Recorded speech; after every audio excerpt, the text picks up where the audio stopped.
પાદરાના સેજાકુવા ગામે આંગણવાડી વર્કરે બાળકને ઢોર માર માર્યા હોવાના આક્ષેપો સાથે પરિવારજનો પાદરા પોલીસ મથકે પહોંચ્યા હતા।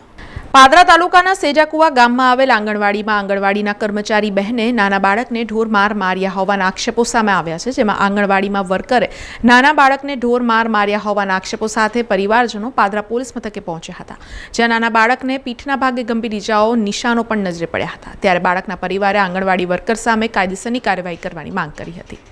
હું બાલવાડીથી મેકીને સાહેબ હું ઘેર પાછી વળી ઘેર પહોંચીને બેન છોકરીનો ફોન આવ્યો હતો કે તમારા છોકરાએ સંદાસ કરી।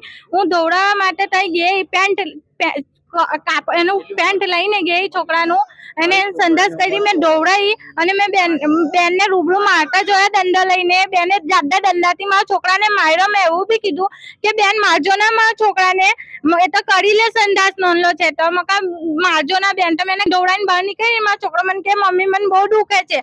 મેં બહાર શોટ કર્યું તો અહીં આગળ જ ત્યાંથી થોડાક જ દૂર ગઈ મેં શોટ કર્યું। મેં એક દાદી બેઠા મેં કીધું જો દાદી મારા છોકરાને કેવી માર મારી। મકા બેન થી એવું મરાય? મકા મારા છોકરાને કાલે કઈ થઈ જાય મરી જાય તો કોની જિમ્મેદારી થાય? એ વૈશાલી બેન છે, 2 નંબરની બાલવાડી છે સેજાકુવામાં આંગણવાડી, અને એ બેન ત્યાં રૂબરૂમાં મારતા મારી આંખે નજરે જોયા ને એ બેન જૂઠું બોલે છે કે મેં નથી માર્યું। મારી છોકરી એ પેલી છોકરી ત્યાં રહે છે, નોકરી કરે છે, તેને માર્યું। એને નથી માર્યું, મતલબ કે બહાર હતી ને એ બેન જ રૂબરૂમાં માર્યું એ છોકરીએ। સમાચારોના સતત અપડેટ માટે TNN ન્યૂઝને YouTube પર સબસ્ક્રાઇબ કરી બેલ આઇકોન પ્રેસ કરો અને અમારી સાથે જોડાયેલા રહો Facebook, Instagram અને Twitter ઉપર।